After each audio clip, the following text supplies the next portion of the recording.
మన ప్రియ ప్రభు అయిన యేసుక్రీస్తు వారి నామములో మరొకసారి మీకు దేవుని యొక్క వాక్యాన్ని చెప్పడానికి మీరు ఇచ్చిన అవకాశం కొరకు కృతజ్ఞుడిని. మీ మధ్యలోనికి ఆహ్వానించినటువంటి సంఘ నాయకత్వానికి వందనాలు తెలియజేస్తున్నాను. మీ మధ్యలో ఈ 3 రోజులు ఉండడానికి దేవుడు ఇచ్చిన అవకాశం కొరకు ప్రభువుకు కూడా వందనాలు తెలియజేసుకుంటున్నాను. దేవుని యొక్క వాక్యాన్ని జాగ్రత్తగా విని దాన్ని అర్థం చేసుకొని రోషంతో పౌరుషంతో ఎప్పటికప్పుడు నూతన పరచబడుతూ జీవించాలని మిమ్మల్ని హెచ్చరిస్తున్నాను. మిమ్మల్ని అందరినీ చూస్తున్నప్పుడు ఒక రకమైన నీరసం కనపడుతుంది నాకు. ఒక రకమైన నిర్వీర్యత, నీరసంగా ఉన్నారు మీరు. That's not expected. అది సరైనటువంటి విధానం కాదు.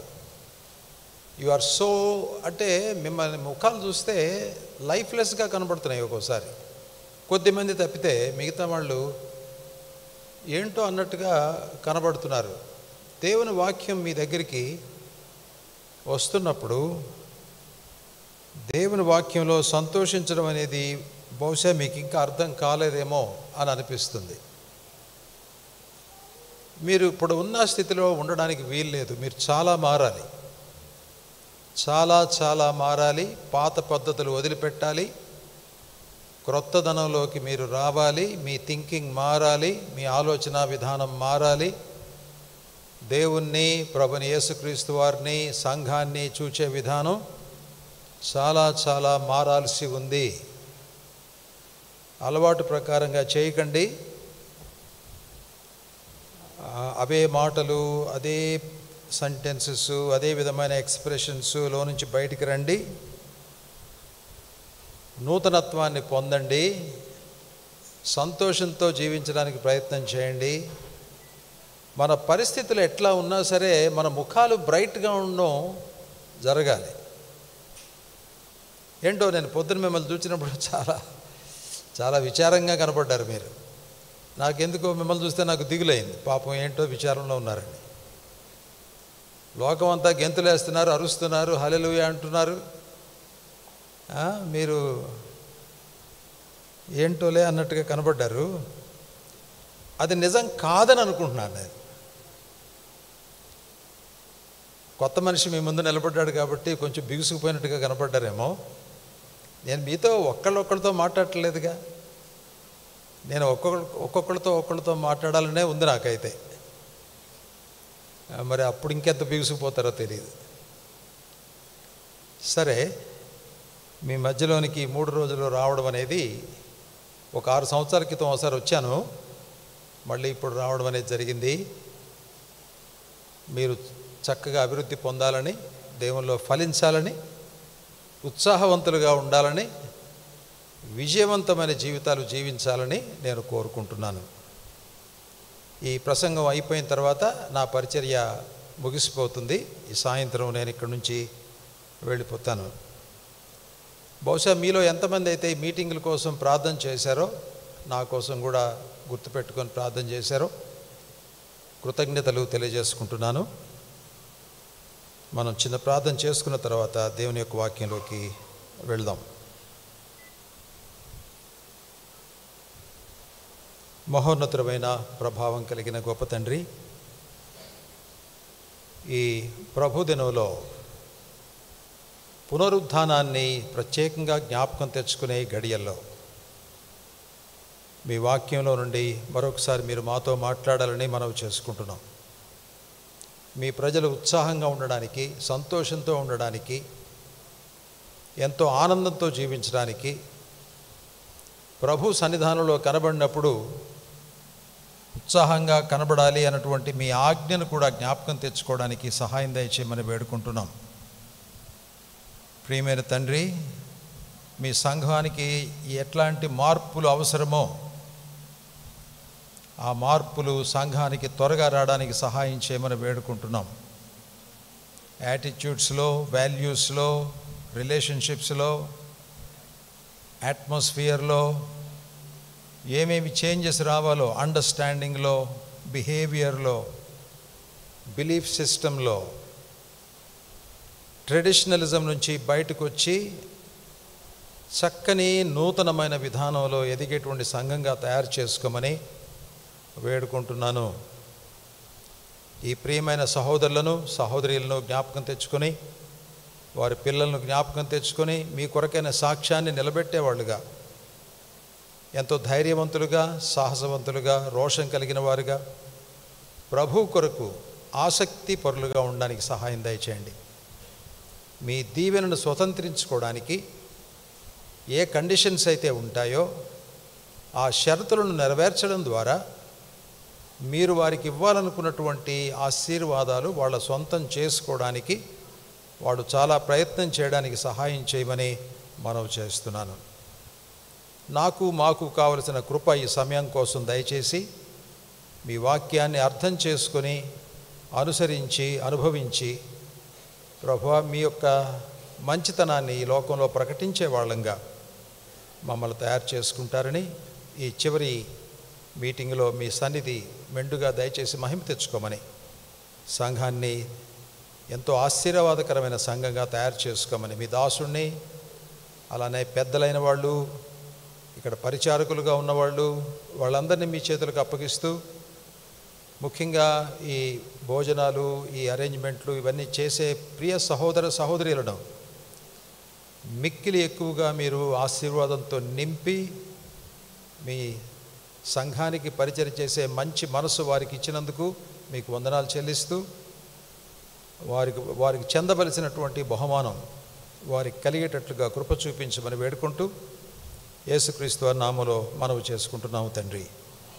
ఆమెన్. నేను గమనించిన మరొక నీరసానికి కారణం ఏంటంటే, మీరు అసలు ఆమెనని కూడా చెప్పలేకపోతున్నారు. What's the problem? ఆ మధ్యలో ఎక్కడో ఒక సంఘానికి వెళ్ళాను, కేరళలో ఒక సంఘానికి వెళ్ళాను, చాలా కాలం క్రితంనండి. ఆడవాళ్ళు మగవాళ్ళు ఆరాధన చేసినంతసేపు నిలబడే ఉన్నారు. ఎవరు ఆరాధన చేసినా సరే ఎంత గట్టిగా ఆమెనని చెప్తున్నారంటే, బ్రదర్ అండ్ ఫెలోషిప్. అది నేను ఎక్కడ చూడలేదు. బ్రదర్ ఫెలోషిప్లో అలాంటి హడావిడి నేను ఎక్కడ గమనించలేదు. మరి మా సంఘంలో కూడా ఎవరైనా ఆరాధన చేస్తే చాలా గట్టిగా ఆమెనని చెబుతారు. మీకు అసలు ఆమెననే మాట నోట్లోంచి రావట్లా. There is something wrong definitely here. You should rectify that. మిమ్మల్ని ఊరికి నేను మెచ్చుకోవడానికి రీజన్ ఉండాలి కదా. ఏంటో నీరసంగా ఆమెనని చెప్పడానికి కూడా సహోదరులు సహోదరీలు చక్కగా ఆరాధన చేశారు, చాలా బాగా చేశారు. ఆమెనని చెప్పడానికి ఏంటి ప్రాబ్లము? ఏంటో దిగులుగా, విచారంగా, కళలేని ముఖాలతోటి ఎందుకు కూర్చున్నారు అట్లా? Watts the problem? శుభవార్తను గురించి మాట్లాడుతున్నారు, కానీ దిగులు ముఖాలు వేసుకొని చెప్తున్నారు. అది ఎలా ఉందంటే, మాకు క్లాస్మేట్ ఉండేవాడు, ఎంఎస్సి చదువుకునేటప్పుడు మధ్యప్రదేశ్లో చదువుకున్నా. తెలుగు అతను ఉండేవాడు. అతని పేరు రామారావు. నా వయసే ఉంటుంది దానికి, పాపం ఎక్కడున్నాడో తెలియదు నాకు. పొద్దున్నే కనబడినప్పుడు రామారావు హౌ ఆర్ యూ అని అడిగితే ఆయన ఏమన్నాడు తెలుసా? ఫైన్ మ్యాన్ అనేవాడు. ఎలా ఉంటుంది అలా అంటే, ఏదో చప్పరించి ఫైన్ మ్యాన్ అంటే అర్థం లేదు. Is definitely not fine. మీరు కూడా యువర్ ఆల్సో నాట్ ఫైన్. మీరేంటోగా ఉన్నారు. అలా ఉండకండి, దయచేసి మార్చుకోండి, పద్ధతి మార్చుకోండి, ఉత్సాహంగా ఉండండి, చురుగ్గా ఉండండి, యాక్టివ్గా రెస్పాండ్ అవ్వండి. That is required. అలా చేస్తారని నేను ఎంతో కోరుకుంటున్నాను. గలతీ పత్రిక 2వ అధ్యాయం 20వ వచనం. గలతీ పత్రిక 2:20.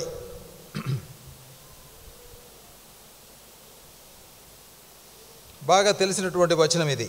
అందరం కలిసి చదువుకుందాం. నేను క్రీస్తుతో కూడా సిలువ వేయబడి ఉన్నాను, ఇకను జీవించువాడను నేను కాను, క్రీస్తే నాయందు జీవించుచున్నాడు.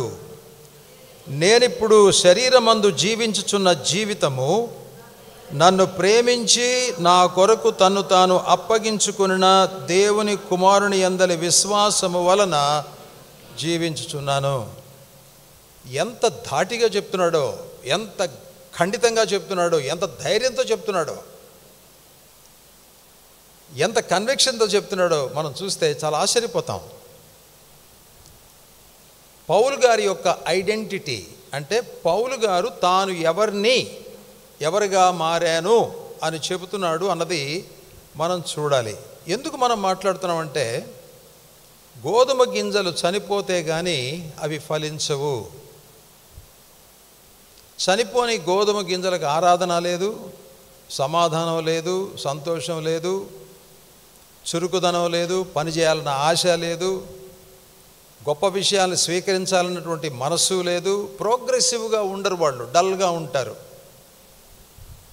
గోధుమ గింజల బస్తాల్లో నింపి గోడౌన్లో పెట్టి ఎన్ని సంవత్సరాలు ఉంటే మటుకు ఎవరికి ఉపయోగం? దేనికి పనికిరారు. మన జీవితాలు అలాగ ఉండకూడదని మనం ఈ థీమ్ పెట్టుకున్నాం. అది చచ్చిన ఎడల విస్తారముగా ఫలించును. యోహాను 12:24. గోధుమ గింజ భూమిలో పడి చావకుండిన ఎడల అది ఒంటిగానే ఉండును. ఫలించిన గోధుమ గింజలు ఎలా ఉంటాయి? వాళ్ళు ఎలా మాట్లాడతారు? వాళ్ళు ఎలా ప్రవర్తిస్తారు? దేని కొరకు పరిగెడతారు? దేని కొరకు వాళ్ళ లైఫ్ అంతా స్పెండ్ చేస్తారు? ఆ విషయాన్ని మీ ముందు పెట్టి నేను ఇక్కడి నుంచి నిష్క్రమించాలని కోరుకుంటున్నాను. పౌలు గారు గలతీ పత్రిక 2వ అధ్యాయంలో 20వ వచనంలో ఆయన మాట్లాడుతూ, నేను క్రీస్తుతో కూడా సిలువ వేయబడి ఉన్నాను. నిన్న నేను మీతో చెప్పాలనుకుని చెప్పానో లేదో నాకు గుర్తు రావటం లేదు. బాప్తిస్మం అనేది మరణాన్ని చూపిస్తుంది. బాప్తిస్మము మరణానికి గుర్తు. యేసుక్రీస్తు వారికి బాప్తిస్మం తీసుకోవాల్సిన అవసరం లేదు. ఈ పిల్లల్ని కొంచెం మర్యాదగా కూర్చోమని చెప్పండి ఎవరన్నా. Boys, SIT properly.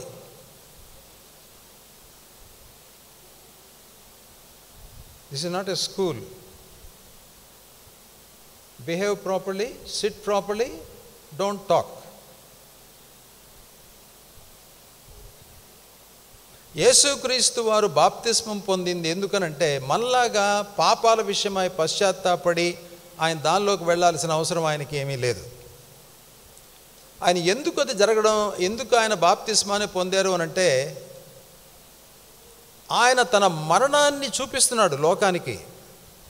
ఎంతమంది గ్రహించారన్నది వేరే విషయం, కానీ ఆయన బ్యాప్టిజం తీసుకునేటప్పుడు మరణించడానికి వచ్చాను అన్న సంగతి ఆయన చూపిస్తున్నాడు. బ్యాప్టిజం మరణానికి గుర్తుని మనకు ఎట్లా తెలుసు?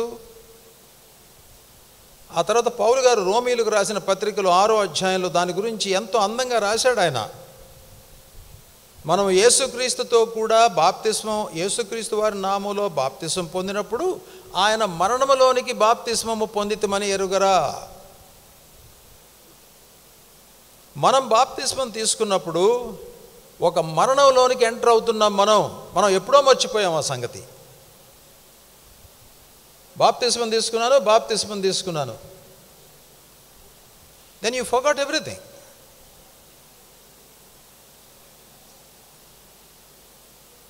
మాట్లాడొద్దని చెప్పాను కదా. బయటికి వెళ్ళిపోండి, లేకపోతే మీకు ఇష్టం లేదా బయటికి వెళ్ళిపోండి. ఆ కుర్రాడికి చెప్పండి, అతనికి somebody take him out.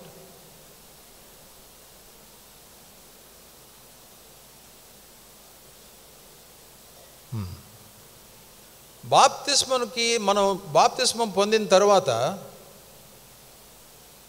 మనం ఒక మరణంలోనికి ఎంటర్ అయ్యాము అనే సంగతి మనకు అర్థం కావాలి. ఆ మరణం ఇదిగో ఇక్కడ రాసి ఉంది. మనలో ప్రతి ఒక్కళ్ళం కూడా గోధుమ గింజలాగా చనిపోవాలనే ఎక్స్పెక్టేషన్ ఉంది. దేవుడు కోరుతున్నాడు దాన్ని. మనం చూచిన వాళ్ళకి అది అర్థం అవ్వాలి. మనలో ఆ మరణం అనేది జరుగుతుంది అనే సంగతి అర్థం కావాలి. ప్రతి సంవత్సరం గడిచేటప్పుడు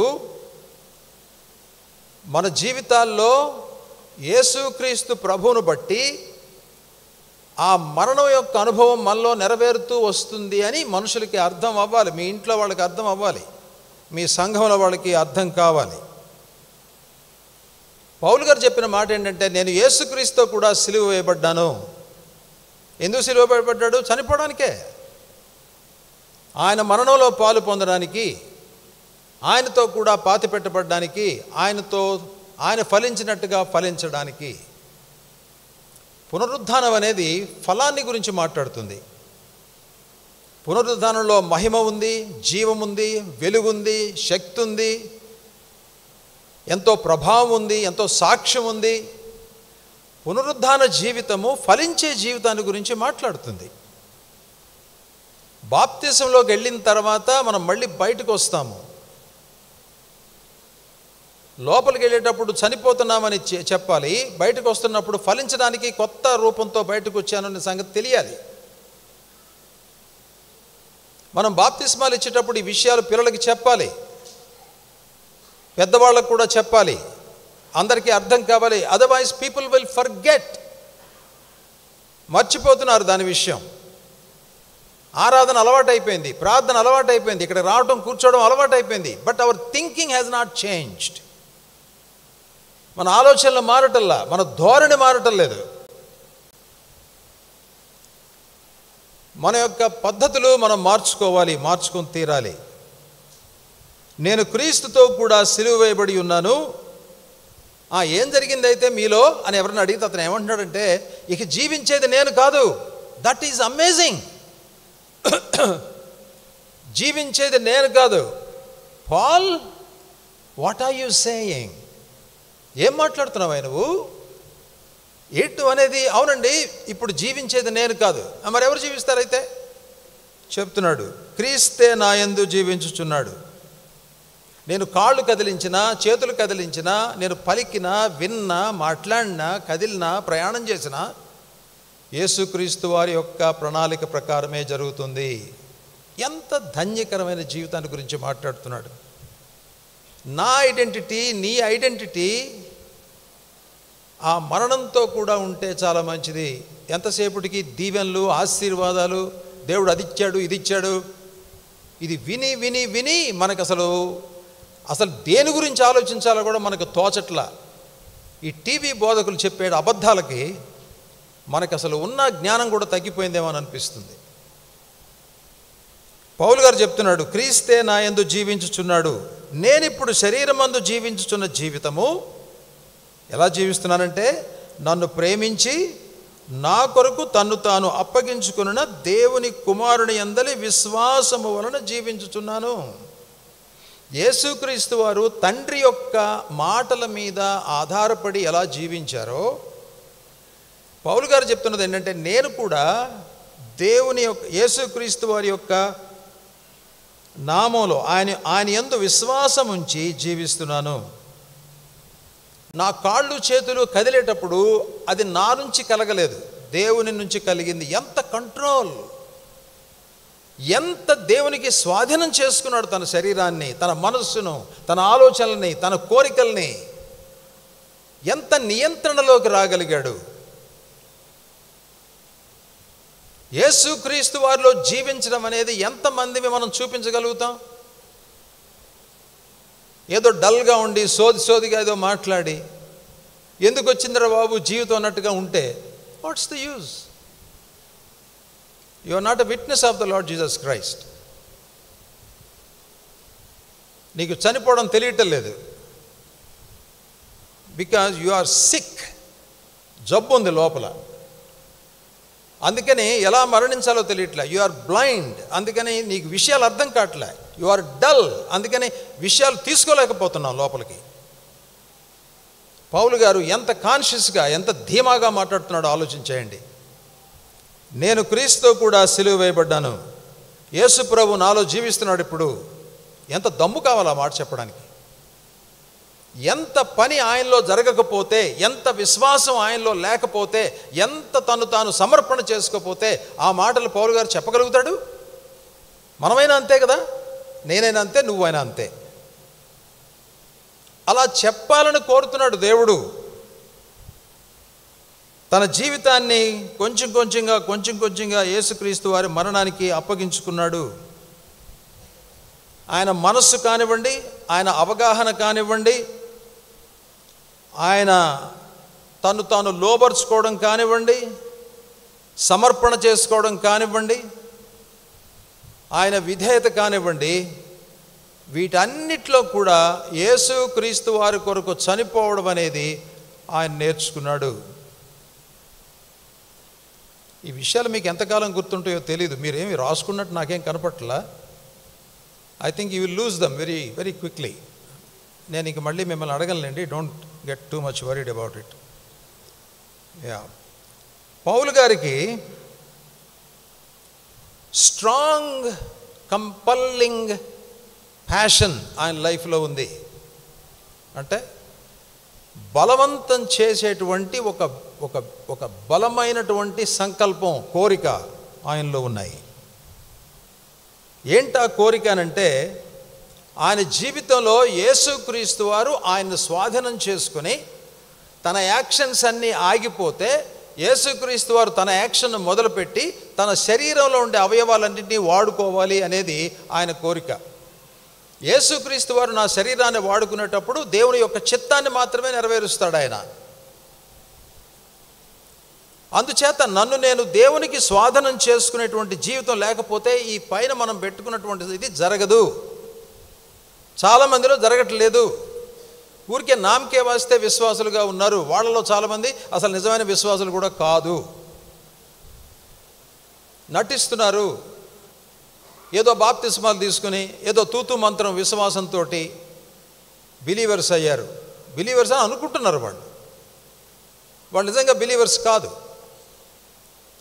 సంవత్సరాలు నీతిగల జీవితం లేకుండా, మార్పు లేకుండా, ఉన్నతమైన శ్రేణికి సంబంధించిన జీవితం లేకపోతే నిన్ను బిలీవర్ అని నేను ఎందుకు అనుకోవాలి?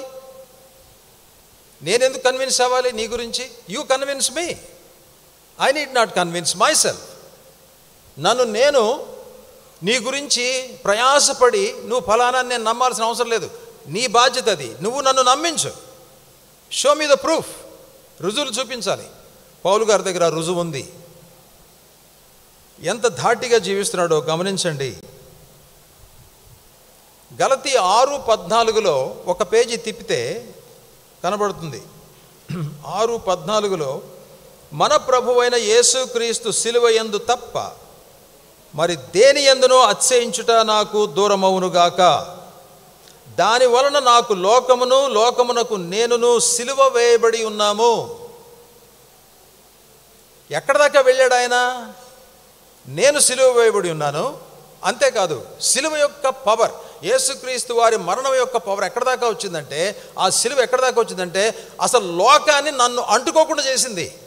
లోకానికి నేను సిలువ వేయబడ్డాను, నాకు లోకం సిలువ వేయబడింది. లోకం సిలువ వేయబడింది. ఆలోచించండి. మనం చాలాసార్లు నేను సిలువ వేయబడ్డాను కొంచెం అర్థం చేసుకోవచ్చు. లోకం సిలువ వేయబడింది, నాకు సంబంధించి లోకం సిలువ వేయబడింది అని చెప్పడంలో ఎంత ఎత్తుకు ఎదగకపోతే ఆ మాటలు చెప్తారు? లోకంలో ఉండే ఫ్యాషన్లు కానీ, ఆ చూపు కానీ, ఆ అలవాట్లు కానీ, ఆ తిండి కానీ, ఆ నిద్ర కానీ, ఆ బంధాలు కానీ, సంబంధాలు కానీ, అలవాట్లు కానీ, ఆటపాటలు కానీ, నా లైఫ్లో వాటికి సిలువ జరిగింది. అవి చచ్చిపోయాయి. నేను చనిపోవడం ఒకటైతే లోకం కూడా చనిపోయింది. ఎట్లాంటి స్థితిలోకి అతను ప్రొసీడ్ అయ్యాడు చూడండి. చాలాసార్లు చదువుకుంటాం దీని గురించి, వింటాం లేకపోతే. బట్ ఎన్నిసార్లు దీని గురించి ఆలోచించాం? ఒక్కోసారి బైబిల్ స్టడీస్ అన్నీ మానేసి చుట్టూ కూర్చొని కొన్ని సందర్భాలు ఇట్లాంటివి చర్చించుకోవడం చాలా అవసరం. పద్ధతులు మార్చుకోండి. కొన్ని బైబిల్ స్టడీస్ బదులు have a discussion, has a work shop. ప్రజలకు ప్రశ్నలు అడుగుతారు, వాటికి సమాధానం చెప్పాలి. ఎవరెవరు ప్రాబ్లమ్స్ వాళ్ళకు ఉంటాయి, వాళ్ళు కూర్చోబెట్టి మనం మాట్లాడుకోవాలి. మీలో అనుభవజ్ఞులైన వాళ్ళు, అంత అనుభవం లేని వాళ్ళకి కొన్ని విషయాలు చెప్పండి. మీరు కొన్ని వాళ్ళు చెప్తారు, కొన్ని వాళ్ళు మీకు చెప్తారు. పంచుకోండి, సంఘంలో ఒకరితో ఒకరు పంచుకోండి, ఒకరినొకరు పట్టించుకోండి, ఒకరికి ఒకళ్ళు బోధ చేసుకోండి. పౌలు గారు చెప్పిన ఈ స్టేట్మెంటు ఎంత పవర్ఫుల్ స్టేట్మెంటో గమనించండి. లోకం నా దగ్గరికి రాలేదు, ఎందుకంటే యేసుక్రీస్తు వారి సిలువ ఎంత పవర్ చూపించిందంటే లోకాన్ని కూడా సిలువ వేసేసింది. ఎంత అద్భుతమైన సంగతి అండి ఇది. మనం ఎంత సంతోషించాలి ఆ విషయంలో. లోకాన్ని సిలువ వేయగలదు యేసుక్రీస్తు వారి సిలువ, లోకాన్ని అలా నిలబెట్టగలదు నా జోలికి రాకుండా. మంచి న్యూస్ కాదా అది? మన మైండ్స్ని, మన ఇమాజినేషన్ని స్ట్రెచ్ చేయాలి. ఊరికే ఎవడో చెప్పింది అస్తమానం అదే చెప్పుకుంటూ కూర్చుంటాం కాదు. Stretch your imagination, start thinking, start meditating on God's word. అప్పుడు దేవుని సంగతులు మీకు తెలుస్తాయి. లేకపోతే అలానే ఉండిపోతాం మనం. చాలా అద్భుతమైన సంగతి చెప్తున్నాడు. ప్రపంచం యొక్క ఇన్ఫ్లుయెన్స్, ప్రభావం నా మీద లేదు అని చెప్పగలుగుతున్నాడు. చనిపోవడం అంటే అది. ప్రపంచం యొక్క ఇన్ఫ్లుయెన్స్ నా మీద లేకపోతే ఎవరి ఇన్ఫ్లుయెన్స్ ఉంటుంది నా మీద? యేసుక్రీస్తు వారి ఇన్ఫ్లుయెన్స్ ఉంటుంది. ఫలించగలుగుతాను, ఆయన మాట్లాడగలుగుతాడు, నా అవయవాలు తీసుకోగలుగుతాడు, తన తలంపులు నాలో పెట్టగలుగుతాడు, నా కాళ్ళు చేతులు ఆయన కోరుకున్నట్టుగా కదులుతాయి, నా శరీరం ఆయన కొరకు వెయిట్ చేస్తుంది, నా ఇంటలెక్చువల్ యాక్టివిటీ అంతా ఆయన శిలువ మీద ఆధారపడి జరుగుతుంది. Paul's identity is death with Christ. యేసుక్రీస్తు వారితో కూడా నేను సిలువ వేయబడ్డాను, అది ఆయన ఐడెంటిటీ. దెన్ సెకండ్ థింగ్ ఏంటంటే పాల్స్ ప్యాషన్. మొట్టమొదటిది ఐడెంటిటీ, నేను ఎవరిని అన్నాడు. ఇప్పుడు పౌలు గారు అంటున్నాడు, నేనేం చేస్తాను తెలుసా, ఇలాంటి మనిషిని కాబట్టి నేనేం చేస్తానో చూడండి అని ఫిలిప్పీ పత్రికలోకి మనల్ని తీసుకుని వెళ్తాడు. ఫిలిప్పీ పత్రిక 3వ అధ్యాయానికి వస్తే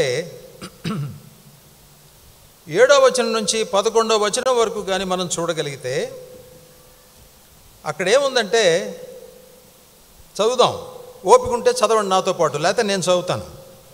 ఆయనను ఏవేవి నాకు లాభకరములై ఉండెనో వాటిని క్రీస్తు నిమిత్తము నష్టముగా ఎంచుకొంటిని. నిశ్చయముగా నా ప్రభు అయిన యేసుక్రీస్తును గూర్చిన అతి శ్రేష్టమైన జ్ఞానమును నిమిత్తమై సమస్తమును నష్టముగా ఎంచుకొనుచున్నాను. క్రీస్తును సంపాదించుకొని ధర్మశాస్త్ర మూలమైన నా నీతిని కాక క్రీస్తునందలి విశ్వాసము వలననైన నీతి, అనగా విశ్వాసమును బట్టి దేవుడు అనుగ్రహించు నీతి కలవాడనై ఆయన యందు అగపడు నిమిత్తమును ఏ విధము చేతనైనను మృతులలో నుండి నాకు పునరుద్ధానము కలుగవలనని ఆయన మరణ విషయంలో సమాన అనుభవము కలవాడనై ఆయనను ఆయన పునరుద్ధాన బలమును ఎరుగు నిమిత్తమును ఆయన శ్రమలలో పాలివాడనగుట ఎట్టిదో ఎరుగు నిమిత్తమును సమస్తమును నష్టపరుచుకొని వాటిని పెంటతో సమానముగా ఎంచుకొనుచున్నాను. అది లైఫ్ అంటే, బిలీవర్స్ లైఫ్ అంటే అదిగో అది.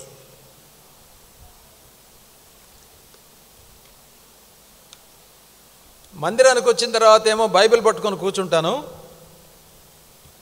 బయటికి వెళ్ళగానే బైబిల్ ఒక మూల పడేసి లోకంలో కలిసిపోయి తిరుగుతాను, వాళ్ళలాగానే ఆలోచిస్తాను, వాళ్ళలాగానే కోరతాను, వాళ్ళలాగానే తిండి తిప్పలు అన్నీ పెట్టుకొని ఉంటాను. That is not Christian living, that is not a believers life. అది విశ్వాస యొక్క జీవితం కానే కాదు. ఇట్ ఈజ్ ఫాల్స్హుడ్, అబద్ధం అది. పౌలు గారు ఎంత అందంగా చెప్తున్నాడో, ఆయన ప్యాషన్, దేని కొరకు పరిగెడుతున్నాడు ఆయన. చూడండి ఆయన కోరికలు చూడండి ఎట్లా ఉన్నాయో. మరణించిన వాడికి కోరికలు రావు. నీట్గా తయారయ్యి ఫ్యాషనబుల్గా కూర్చొని కావలసినవన్నీ అనుభవించి సిలువతో సంబంధం లేని జీవితాలు జీవించి ఏదో బైబిల్ కాలేజీకి వెళ్ళి లేకపోతే ఎక్కడో పుస్తకాలు చదివేవాడికి ఇది ఏది అర్థం కాదు, అర్థమైనట్టుగా అనిపిస్తుంది. నిజమైనటువంటి శక్తివంతమైన జీవితాలు ఆ ప్యాషన్ ఉన్న వాళ్ళకి, ఆ దృఢమైనటువంటి కోరిక ఉన్న వాళ్ళకి. ఏవేవి నాకు లాభకరములై ఉండెనో, ఎన్నున్నాయి లాభకరమైనవి, ఎన్నో ఉంటాయి మనకి బయట. ఉద్యోగాలు, vehicles, properties, friends, relationships, talents, so many things. క్రీస్తు నిమిత్తము వాటిని నష్టముగా ఎంచుకున్నాను. పొడి పొడి మాటలు కావివి, బలమైన మాటలు మాట్లాడుతున్నాడు పౌలు. ట్రాన్స్ఫార్మ్డ్ లైఫ్ గురించి మాట్లాడుతున్నాడు, ట్రాన్స్ఫార్మ్డ్ వాల్యూ సిస్టమ్ గురించి మాట్లాడుతున్నాడు. విలువలు పూర్తిగా మారిపోయినాయి. మనుషులు ఆలోచించినట్టుగా ఆలోచించడు ఇతను. ఎక్కడి నుంచో ఊడిపడ్డట్టున్నాడే అన్నట్టుగా మాట్లాడుతున్నాడు, ఆలోచన చేస్తున్నాడు. నిశ్చయముగా నా ప్రభు అయిన యేసుక్రీస్తుని గూర్చిన అతి శ్రేష్టమైన జ్ఞానం కోసం. ఎప్పుడైనా ఇది అనిపించిందా? యేసుక్రీస్తుని గురించిన జ్ఞానం అతి శ్రేష్టమైన జ్ఞానం అని అనిపించిందా? ఇందాకెవరో ఆరాధన చేసేటప్పుడు సిమిలర్గా అలాంటి మాటలు మాట్లాడారు. One lady was worshipping. God bless you sister, you are on the right track. ఇక్కడ పౌలు గారు అంటున్నాడు, నా ప్రభు అయిన యేసుక్రీస్తుని గురించిన అతి శ్రేష్టమైన జ్ఞానం. ఈ జ్ఞానం సంపాదించుకోవడానికి ఏమైనా ప్రయత్నాలు జరుగుతున్నాయా? నా దేవుడు ఎవరు? తండ్రి ఎవరు? యేసుక్రీస్తు ఎవరు? పరిశుద్ధాత్మ దేవుడు ఎవరు? ఎవరిని వెంబడిస్తున్నాను నేను? ఎవరు మాట్లాడుతున్నారు నాతోటి? ఎవరు కంట్రోల్ చేస్తున్నారు నా జీవితాన్ని? ఆ నాలెడ్జ్ సంపాదించుకున్నారా? మీ పిల్లలు ఒకవేళ మిమ్మల్ని కానీ అడిగితే ఒక అరగంట సేపు, ఒక గంట సేపు మాట్లాడతారా? మాట్లాడగలరా? ఎదిగిన ఆడపిల్లలు, ఎదిగిన మగ పిల్లలు ఉన్న ఇళ్లల్లో, పెళ్లి కావలసినటువంటి పిల్లలు ఉన్నటువంటి ఇళ్లల్లో ఈ జీవితాన్ని గురించి చెప్పే దమ్ముందా? ఈ జీవితాన్ని గురించి చెప్పే జ్ఞానం ఉందా? ఇంకా చాలా విషయాలు ఉన్నాయి, కొన్ని విషయాలు మీతో చెప్తున్నాను అని చెప్పగలుగుతారా? మీ పిల్లలకి జీవించడం నేర్పించగలుగుతారా? విలువలు నేర్పించగలుగుతారా? అతి శ్రేష్టమైన జ్ఞానం మీ దగ్గర ఉంటే దాంట్లో నుంచి ఇవన్నీ కూడా బయటకు వస్తాయి. యేసుక్రీస్తుని గురించిన జ్ఞానం అతి శ్రేష్టమైన జ్ఞానం అని చెబుతూ నిశ్చయముగా అంటున్నాడు. నేను సరదాగా చెప్పట్లేదు, నిజంగా జరుగుతుంది ఇది అని చెప్తున్నాడు. ఇంకేమన్నాడు? సమస్తమును నష్టంగా ఎంచుకుంటున్నాను. ఎందుకంటే నాకు అది కావాలి, ఇది కావాలి, అది పట్టుకోవాలి, ఇది పట్టుకోవాలంటే అతి శ్రేష్టమైన దానికి టైం ఉండదు, ఓపిక ఉండదు, అలసట వచ్చేస్తుంది. మన పనులు కాక, ఉద్యోగం కాక, సంసారం కాక, వంటలు కాక, గెస్ట్లు కాక, ఇవన్నీ చేసేటప్పుడు అలసట వచ్చేస్తుంది, టైం దొరకట్లా. మీలో కొంతమంది పెద్ద పెద్ద ఉద్యోగాలు చేయాలని నిర్ణయించుకుంటున్నారు. దట్స్ ఎ డేంజరస్ సిగ్నల్, జాగ్రత్త పడండి. ఉద్యోగాలు లోకస్తులు డబ్బులు సంపాదించుకోవడానికి చేస్తారు, మీరు ఉద్యోగాలు సస్టెనెన్స్ కోసం చేయాలి. ఏదో పెద్ద మేడలు కట్టేద్దాం, మిద్దెలు కట్టేద్దాం, లేకపోతే ప్రాపర్టీ సంపాదించేద్దాం, ఈ తలంపు మీకుంటే you are already on the wrong track. మీ పిల్లలు తప్పుడు మార్గంలో ఉన్నారు, తల్లిదండ్రులు కూడా తప్పుడు మార్గంలో ఉన్నారు. Correct them and correct yourself. మిమ్మల్ని మీరు కరెక్ట్ చేసుకోండి, మీ పిల్లల్ని కూడా కరెక్ట్ చేయండి. ఏదో ఊహించకండి, మా పిల్లలు ఎట్లయిపోతారు, మా పిల్లలు మగపిల్లలు ఎట్లయిపోతారు, ఆడపిల్లలు ఎట్లయిపోతారు, వాళ్ళు ఇలాగ ఎదిగిపోతారు. ఎవరి కోసం ఎదగాలండి? ఎవరి కోసం సంపాదించాలి? ఏం చేస్తారు సంపాదించి? ఉన్న టైం అంతా తగలబెట్టేసి, ఎనర్జీ అంతా ఖర్చు పెట్టేసి, కాసేపు ప్రార్థన చేసుకోవడానికి టైం లేక, బైబిల్ చదువుకోవడానికి టైం లేక, పిల్లల్ని కంటానికి టైం లేదు, పెంచడానికి అంతకంటే టైం లేక ఎక్కడికి పరిగెడుతున్నారు మీరు? దేనికోసం పాకులాడుతున్నారు? పౌలు అంటున్నాడు, యేసుక్రీస్తుని గురించిన అతి శ్రేష్టమైన జ్ఞానం నిమిత్తమై సమస్తాన్ని నష్టంతో సమానంగా ఎంచుకున్నాను. దాన్ని ఏమంటారంటే పారాడైమ్ షిఫ్ట్ అంటారు ఇంగ్లీష్లో.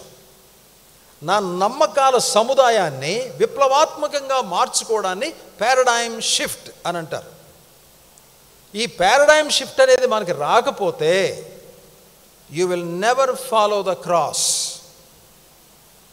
యేసుక్రీస్తు వారి సిలువను వెంబడించడం కష్టం. సమస్తమును నష్టంగా ఎంచుకొనుచున్నాను. 9వ వచనంలో అంటాడు, క్రీస్తును సంపాదించుకొని. ఇప్పుడు మనకి ప్రశ్న రావాలి, ఏమండి పౌలు గారు, మీరు బిలీవర్ కదా, మీరు అపోస్తలుడు కదా, దేవుడు మిమ్మల్ని పిలిచి ఎన్నో చెప్పాడు కదా, మాలాంటి వాళ్ళకి చెప్పనే మీకు ఎన్నో చెప్పాడు కదా, మీరేంటి సార్ ఇట్లా మాట్లాడతారు అని అడిగితే ఆయన చెప్తున్నాడు, చూడండి, క్రీస్తును సంపాదించుకొని ధర్మశాస్త్ర మూలమైన నా నీతిని గాక. అంటే పుస్తకాల్లో రాసింది, పెద్దోళ్ళు చెప్పింది, స్కూల్లో ఇంకెక్కడో చెప్పినటువంటి నీతి కాకుండా క్రీస్తునందలి విశ్వాసము వలననైన నీతి, అనగా విశ్వాసమును బట్టి దేవుడు అనుగ్రహించు నీతి. ఇది పుస్తకాల్లోంచి వచ్చే నీతి కాదు, సెమినరీలోంచి వచ్చే నీతి కాదు, లేకపోతే రేడియో ప్రసంగాల నుంచి వచ్చే నీతి కాదు.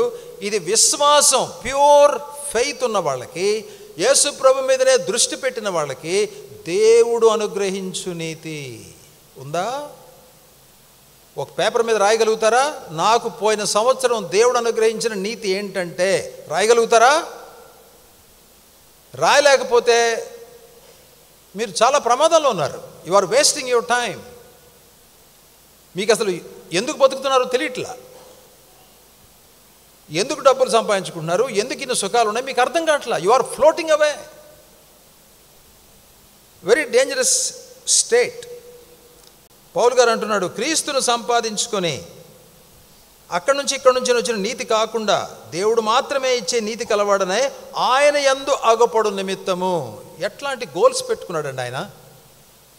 ఇంకేమంటాడు? 10, 11 కలిసి ఉన్నాయి తెలుగులో. ఏ విధము చేతనైనను మృతులలో నుండి నాకు పునరుద్ధానము కలగవలనని. ఇక్కడ ఆగుదామండి ఒక్క నిమిషం. ఏ విధము చేతనైనను మృతులలో నుండి నాకు పునరుద్ధానము కలగవలనని. ఏమంటే పౌలు గారికి చచ్చిపోతే పునరుద్ధానుడు అవుతాడని తెలియదు ఆయనకి? ఎంత బుద్ధి లేని విశ్వాసి చనిపోయినా అతడు పునరుద్ధానంలోకి వెళ్తాడు, ఆమె పునరుద్ధానంలోకి వెళ్తుంది, పరలోకంలో ఉంటారు. వాళ్ళు ఎలా ఉంటారనేది అది పూర్తిగా వేరే విషయం. మోస్ట్ ఆఫ్ దెమ్ ఏడుస్తూ ఉంటారు అంతే. ఇప్పుడు అవన్నీ చెప్పడానికి కుదరదు. అయితే ఇక్కడ అంటున్నాడు ఆయన, మరి మృతుల్లో నుండి పునరుద్ధానం కలగాలి మీరు ఏం మాట్లాడుతున్నారు సార్ అంటే, ఇదిగో ఇది చూపిస్తాడు ఆయన. నేను యేసు ప్రభులో చనిపోయిన తర్వాత, యేసు ప్రభు పునరుద్ధానుడైన తర్వాత ఎంత ప్రచండమైనటువంటి జీవితాన్ని జీవించాడో, ఎంత మహిమలోకి వెళ్ళాడో, ఎంత అద్భుతమైన సంగతుల గురించి ఆయన మాట్లాడాడో అలాంటి జీవితంలోనికి నేను రావాలని అనుకుంటున్నాను అన్నాడు ఆయన. చనిపోకపోతే పునరుద్ధానం లేదు. గోధుమ గింజ చనిపోకపోతే గోధుమ గింజకి పునరుద్ధానం లేదు. పునరుద్ధానం పొందిన ప్రతివాడు చచ్చిపోయినప్పుడు ఎట్టున్నాడో అట్లా ఉండరు. They are completely different, they are vastly different, they are dynamically different. కాబట్టి ఆ కొత్త జీవితంలోనికి రావడానికి పౌలు గారు అంటాడు, నాకు ఏ విధమైన సరే పునరుద్ధానము కలగవలనని. మనం మామూలు మాట్లాడుకునే పునరుద్ధానం గురించి మాట్లాడట్లా, చచ్చిపోయిన వాళ్ళ నుంచి లేవడం గురించి మాట్లాడట్లా. బతికుండగానే మహిమలోకి ట్రాన్స్ఫర్ అవడానికి, పునరుద్ధానంలో ప్యూర్ గ్లోరీలో ఉండి పనిచేసేవాడు ఎలా చేస్తాడో ఆ జీవితం గురించి మాట్లాడుతున్నారు. ఈ జీవితాన్ని గురించి ఎవరు మాట్లాడతారు ఇవాళ? Nobody speaks, nobody rights about it. ఎవరో టోజర్ లాంటి వాళ్ళు, ఏడబ్ల్యూ టోజర్, లేకపోతే వారన్ వెర్స్బీ, అలాంటి వాళ్ళు మహానుభావులు రాసిన పుస్తకాల్లో మీకు అది కొంతవరకు కనబడుతుంది. పుస్తకాలు అంతులేదు, అంతులేని పుస్తకాలు ఉన్నాయి క్రిస్టియన్ లైబ్రరీస్లో. పుస్తకాలు బుక్ షాపుల్లో హైదరాబాద్లోకి వెళితే కుప్పల పుస్తకాలు, చదువుకోవడానికి పనికిరానివి ఎక్కడ పడితే అక్కడే ఉన్నాయి. అప్పుడప్పుడు నేను నా భార్య వెళ్తాం, అప్పుడు పుస్తకాలు ఏదైనా కొందామని. చాలా కష్టం పుస్తకాలను సెలెక్ట్ చేసుకోవడానికి, మంచి పుస్తకాలు దొరకవు. ఎన్నో గంటలు వెతికితే కానీ ఎక్కడైనా ఒకటి కనబడితే కనబడుతుంది. You know why? మృతులలో నుండి పునరుద్ధానం కలిగినోడు కానీ రాస్తే you can read that book. చచ్చినోళ్ళలో కూర్చొని పునరుద్ధానంతో పరిచయం లేనోడు ఏం పుస్తకం రాస్తాడండి? వాడు రాస్తే మటుకు మనం ఎందుకు చదువుకోవడం దాన్ని? ఆలోచించండి ఒకసారి, తెలివిగలలాగా ఆలోచించండి. ఏ విధము చేతనైనను పునరుద్ధానం కలగాలని ఏం చేశాడు నువ్వు అంటే చెప్తున్నాడు, ఆయన మరణ విషయములలో సమాన అనుభవం గలవాడనై. Look at that. యేసుక్రీస్తు వారు ఎలా శ్రమ పడ్డారో, ఎలా మరణానికి ప్రొసీడ్ అయ్యాడో, ఇంచుమించు అదే విధంగా నేను కూడా నా పాప జీవితానికి చనిపోవడానికి నేను ప్రిపేర్ అవుతున్నాను. అది ఆయన చెప్పేది. తర్వాత ఇంకేమన్నాడు? ఆయనను ఆయన పునరుద్ధాన బలమును ఎరుగు నిమిత్తము. ఒక అపొస్తలుడికి పునరుద్ధాన బలం గురించి తెలుసుకోవాల్సిన అవసరం ఉందంటే నా మాట నీ మాట ఏంటి? మనం తెలుసుని అనుకుంటున్నాం, అలవాటు అయిపోయి ఊరికి సంవత్సరాలు అదే పనిగా భజన చేసి తెలుసుని అనుకుంటున్నాం. అంత మోసం అనే సంగతి మనకి ఇంకా అర్థం కావట్లా. మనం ఒక అబద్ధంలో బతుకుతున్నాం అనే సంగతి మనకు అర్థం కావట్లా. అపొస్తలుడై ఉండి, దేవునితో మాట్లాడే వ్యక్తి అయి ఉండి, పరిశుద్ధాత్మ చేత నింపబడిన వ్యక్తి అయి ఉండి పునరుద్ధానాన్ని గురించి మాట్లాడుతున్నాడు ఆయన. నాకు పునరుద్ధానం కలగాలని నా ప్రయత్నం. పునరుద్ధానం అనేది బతికుండగానే చనిపోయిన అనుభవంలో నుంచి జీవించే అనుభవంలోకి రావటం అనేది how essential that is, how relevant that is, ఎంత అవసరము, ఎంత ముఖ్యము, ఎంత గొప్ప సంగతి మనం అర్థం చేసుకోవాలి. ఇంకేమన్నాడు? ఆయనను ఆయన పునరుద్ధాన బలమును ఎరుగు నిమిత్తము, ఆయన శ్రమలలో పాలువాడొకట ఎట్టిదో ఎదుగు నిమిత్తము. యేసుక్రీస్తు వారి శ్రమలు నాకు కూడా వస్తే హౌ డు ఐ బిహేవ్ అని పౌలు గారు ఆలోచన చేసేవాడు. సో ఆయనకి ఎప్పుడైనా శ్రమలు వస్తున్నప్పుడు తప్పించుకోవడానికి ప్రయత్నం చేయాల. ఎందుకనంటే ఇదిగో దిస్ ఇస్ ద మోటివ్. యేసుక్రీస్తు వారి శ్రమల్లో పాలువాడనగుట ఎట్టిదో ఎరుగు నిమిత్తము అన్నాడు. ఎందుకు అనంటే పునరుద్ధానంలో పాలు పొందాలి కాబట్టి. యేసుక్రీస్తు వారిలో విశ్వాసం మాత్రమే కాకుండా ఆయన యొక్క మరణంలో సమానమైన అనుభవం పొందాలి, ఆయన శ్రమల్లో అనుభవం పొందాలి. ఎంత ప్రణాళిక ఉందండి ఆయనకి, ఎంత ఆలోచన ఉంది ఆయనకి, ఎంత టైం టేబుల్ ఉంది ఆయనకి. You have about this. మనలో ఎంతమందికి ఉంది ఆ టైం టేబుల్? ఆశీర్వదించు, దీవించు, పిల్లల్ని దీవించు, నన్ను దీవించు, అందరిని దీవించు. What nonsense is that? ఎవరిని జీవించాలో దేవుడికి మనం చెప్పవసరంలా. God knows how to bless people and he will do it on his own at his own time. ఆయనకి ఎప్పుడు అనుకూలం అనిపిస్తే అప్పుడు చేస్తాడు. ఎవరిని దీవించాలో వాళ్ళని దీవిస్తాడు, ఎంతవరకు దీవించాలో చేస్తాడు. అంతేగాని never talk to him about blessing. దేవునితోటి బ్లెస్సింగ్ గురించి మాట్లాడకండి, ఒబీడియన్స్ గురించి మాట్లాడండి. Because the precondition for blessing is obedience. ఆశీర్వాదానికి ముందు విధేయత కావాలి. విధేయత లేని ఆశీర్వాదం లేదు ప్రపంచంలో, బైబిల్లో కూడా లేదు, కొత్త నిబంధనలో లేదు. ఆశీర్వాదం ఆశీర్వాదం ఆశీర్వాదం. వాడిని దీవించు, వీడి దీవించు, నన్ను దీవించు, మా పిల్లలు దీవించు. ఏంటి దీవించేది? ఏం మాట్లాడుతున్నారు? దీవెనలు అలా రావు. ఇదిగో ఈ పనులు చేస్తే వస్తాయి దీవెనలు. ఎంత కష్టపడుతున్నాడు చూడండి. ఆయన పునరుద్ధానం, ఆయనతో పాటు పునరుద్ధానం కలగాలని, దేవుడి దగ్గర నుంచి వచ్చే నీతి కావాలని, ఆయన మరణంలో సమాన అనుభవం కావాలని, ఆయన శ్రమల్లో పాలు పొందాలని. ఎప్పుడన్నా ఎవడన్నా తిడితే పడేవాడు. ఎందుకనంటే let me taste the Lord's sufferings. యేసుక్రీస్తు వారి యొక్క శ్రమల్లో పాలు పొందడానికి ఏదైనా అనుభవం కలిగితే తీసేయి తీసేయి తీసేయని ఊరికి దేవుడి దగ్గర మొదలుపెట్టి చర్చికి తీసుకొచ్చి ఒక స్లిప్పులు ఇచ్చి, సార్ మాకు ఇది వచ్చిందండి, వాళ్ళు మా మీదకి వచ్చారండి, వీళ్ళు మా మీద, తీసేయండి తీసేయండి తీసేయండి. ఎప్పుడు నేర్చుకుంటారో నాయన నువ్వు? నీకు బతకడం ఎప్పుడు తెలుస్తుంది? చచ్చిన వాళ్ళ మధ్యలో ఉన్నాము, చచ్చిన వాళ్ళలాగానే ఉంటావా? అందుకనే ఎఫెసీ పత్రికలో ఉంటుంది, నిద్రించుచున్న నీవు మృతుల్లో నుంచి లే. ఎక్కడ పడుకున్నాడంటే వెళ్ళి మృతుల్లో పడుకున్నాడంట. ఒక విశ్వాసి నిద్రపోతుంటే చచ్చినోడు ఎలా పడుకుంటాడో అట్లే ఉంది వ్యవహారం. మృతుల్లో నువ్వెందుకే, నువ్వెందుకు పడుకున్నావు అక్కడ? లే అంటాడు పైకి. క్రీస్తు నీ మీద ఉదయిస్తాడు, ప్రకాశిస్తాడు అని 5వ అధ్యాయంలో చెప్తాడు. మనం ఎంత బ్యాక్వర్డ్ కండిషన్లో ఉన్నామో ఆలోచించేయండి. అంతేకాదు, ఆయన శ్రమల్లో పాలువాడనగుట ఎట్టిదో తెలుసుకోవాలని నాకు ఒక కోరిక కలిగింది. అందుకేం చేశాను తెలుసా? సమస్తమును నష్టపరుచుకొని వాటిని పెంటతో సమానంగా ఎంచుకున్నాను.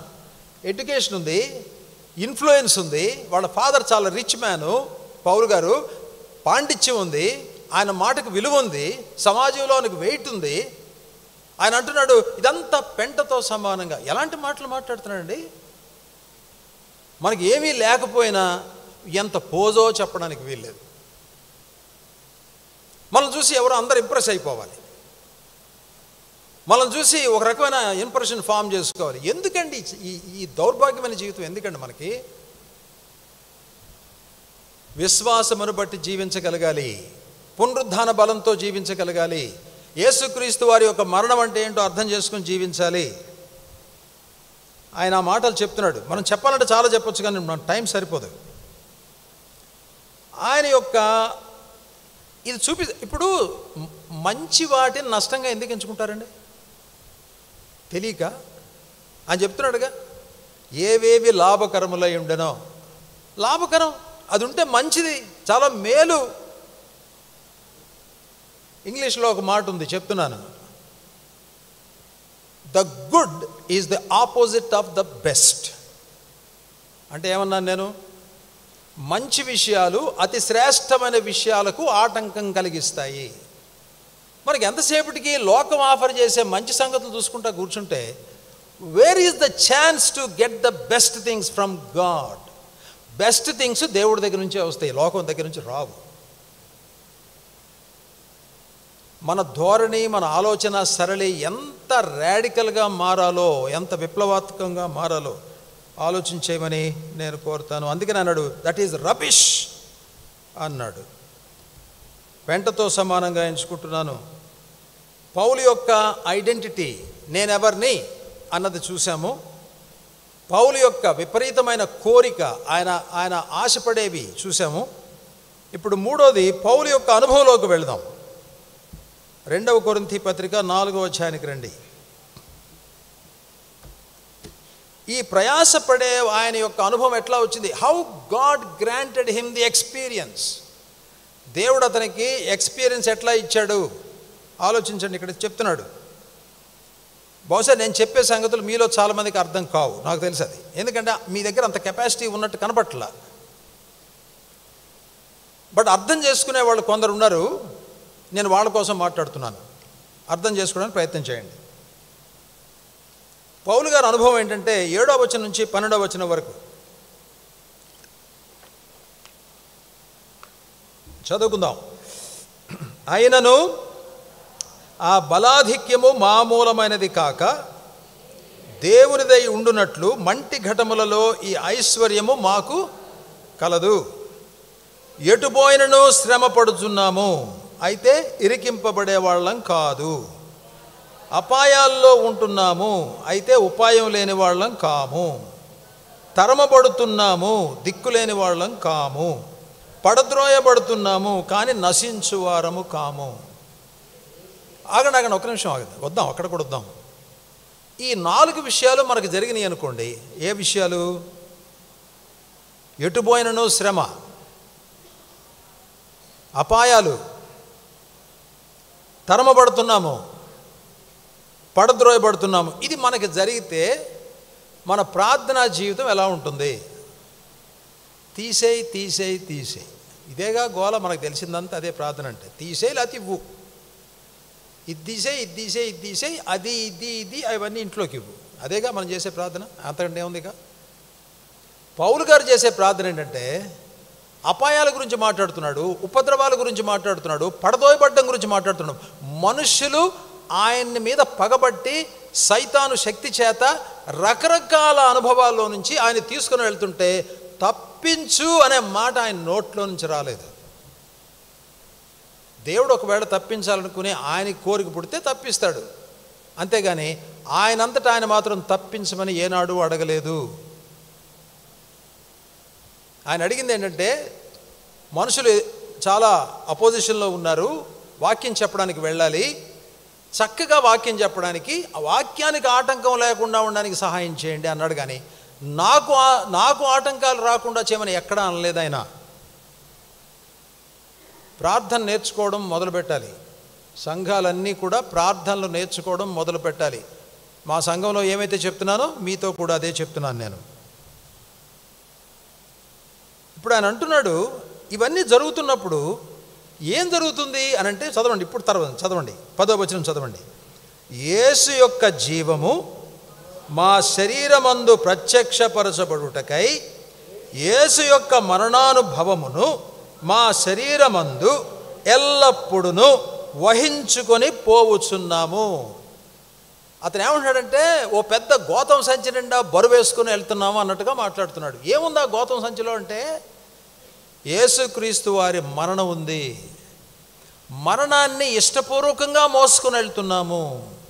కష్టం వచ్చినా, ఎవడన్నా తిట్టినా, ఎవడన్నా కొట్టినా, ఎవడన్నా అపనింద వేసినా, ఎవడన్నా కాని మాటలు మాట్లాడుతున్నా, తృణీకరించినా, అవమానపరిచినా, we don't reject it, we accept it.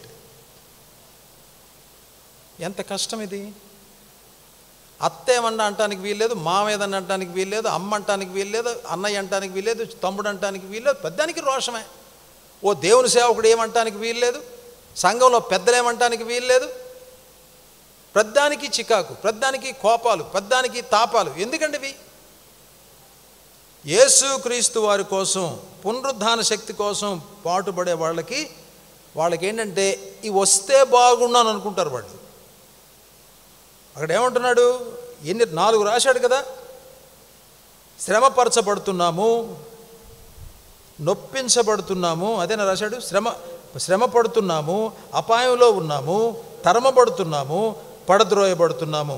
అయితే యేసుక్రీస్తు వారి జీవం మా శరీరంలో ప్రత్యక్షం కావాలని, if that is the result, what is the responsibility? ఏమంటాడు ఆయన? ఆ రిజల్ట్ రావాలంటే యేసుక్రీస్తు వారి మరణానుభవాన్ని మా శరీరంలో ఎల్లప్పుడూ మోసుకొని వెళ్ళాలి. ఉందా? మోసుకొని వెళ్తావా? నిన్ను ఎవడేమంటానికి వీల్లేదు, నిన్ను ఎవడు కరెక్ట్ చేయడానికి వీల్లేదు. బాగులేదా నీ పరిస్థితి? అమ్మ నీ పరిస్థితి బాగులేదు, నీ ప్రార్థన జీవితం ఎలా ఉంది, నీ యొక్క దీక్ష నీ ఎలా ఉంది, ప్రభుతో ఎంత సమయం గడుపుతున్నావు, పాపాన్ని ఒప్పుకుంటున్నావా, ఏడుస్తున్నావా, నీ గురించి నువ్వు ఆలోచిస్తే కన్నీళ్ళు వస్తున్నాయా, వరి అవుతున్నావా అని ఎవడని అడిగితే కోపం వస్తుందండి? చికాకు పడతారా? దేనికి పనికొస్తారు? అట్లా వస్తే దేనికి పనికిరారు. ఉంటారు, ఇక్కడే ఉంటారు, 100 సంవత్సరాలు ఇక్కడే ఉంటారు, దేనికి పనికిరారు. దేవుడు మీలో కానీ మీ ద్వారా కానీ ఏ పని చేయడానికి ఇష్టపడడు. God has already rejected many believers not to work in them or not to work through them. వాళ్ళలో కానీ వాళ్ళ ద్వారా కానీ నేను పని చెయ్యను అని దేవుడు అనేక మంది విశ్వాసుల గురించి ఆల్రెడీ తీర్మానం చేసేసాడు. వాళ్ళు వస్తారు, బతుకుతారు, తింటారు, పడుకుంటారు, అంతే. వాళ్ళ వల్ల ఏ పనులు జరగవు. యేసుక్రీస్తు వారి సువార్త ఈ దేశానికి 2000 సంవత్సరాల క్రితం వస్తే ఇప్పటి వరకు ఎందుకు లేరంటే, ఇదిగో విశ్వాసులందరూ ఇదిగో ఈ టైపే. లోకం కావాలి, అది కావాలి, ఇది కావాలి, లాభకరమైన ఎన్ని కావాలి, నష్టంగా ఎంచుకునేది లేదు, మంచి విషయాలను తృణీకరించే జీవితం లేదు. అపోస్తలు తీసుకొచ్చారు సువార్త. అపోస్తల సువార్త వచ్చింది కానీ అపోస్తల లైఫ్ స్టైల్ రాలేదు, వాల్యూ సిస్టమ్ రాలేదు. యేసుక్రీస్తు వారి నుంచి అపోస్తలులకు వచ్చింది, అపోస్తల్లో నుంచి మనకు రావాలి. అందుకనే ఏమంటాడంటే, అపోస్తల బోధ ఉందా మీ చర్చిలో అని అడుగుతున్నాడు. ఆదిమ సంఘంలో ఏముండేది? అపోస్తలుల బోధ, తర్వాత సహవాసము, ప్రభు బల్ల, ప్రార్థన. అవి పవర్ఫుల్ ఇన్స్ట్రుమెంట్స్. అవి చెయ్యవలసినట్టుగా చేయాలి, చూడవలసినట్టుగా చూడాలి, ఆచరించవలసినట్టుగా ఆచరించాలి. మన లైఫ్లో చాలా తేలికైపోయినాయి ఇవన్నీ కూడా అని అంటున్నాడు. యేసు ప్రభువు మరణానుభవంగాను మాలోకి వస్తే యేసుక్రీస్తు వారి జీవం మాలోకి వస్తుంది.